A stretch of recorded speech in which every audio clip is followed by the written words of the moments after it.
আসসালামু আলাইকুম ওরহমতুল্লাহি বারাকাতু। আজকে আমরা ১৭তম লেসনে দুই সিজদার মাঝখানে দোয়া এর বাংলা অনুবাদ এবং সহিহ উচ্চারণ শিখব।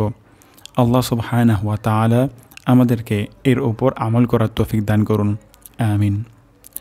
হযরত হুযায়ফা রাদিয়াল্লাহু তাআলা আনহু থেকে বর্ণিত, রাসূলুল্লাহ সাল্লাল্লাহু আলাইহি ওয়াসাল্লাম দুই সিজদার মাঝখানে এই দোয়া পড়তেন, রব্বিগফিরলি রব্বিগফিরলি। অর্থ, হে আমার রব, আপনি আমাকে ক্ষমা করুন, হে আমার রব, আপনি আমাকে ক্ষমা করুন। হাদিসটি বিভিন্ন সহিহ গ্রন্থগুলোতে বর্ণিত হয়েছে।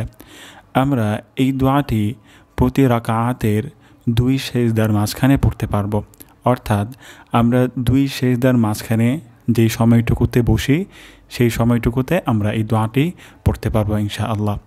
তাহলে এর উচ্চারণ আমরা আরেকবার দেখে নিই।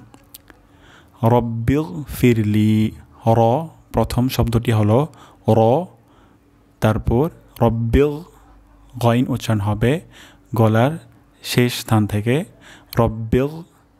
রব্বিগফিরলি রব্বিগফিরলি রব্বিগফিরলি রব্বিগফিরলি। অর্থ, হে আমার রব, আপনি আমাকে ক্ষমা করুন, হে আমার রব, আপনি আমাকে ক্ষমা করুন। আল্লাহ সুবহানাহু ওয়া তাআলা আমাদেরকে এই দোয়ার উপর আমল করার তৌফিক দান করুন, আমিন। আসসালামু আলাইকুম ওয়া রাহমাতুল্লাহি ওয়া বারাকাতুহু। জাযাকুমুল্লাহু খাইরান সবাইকে।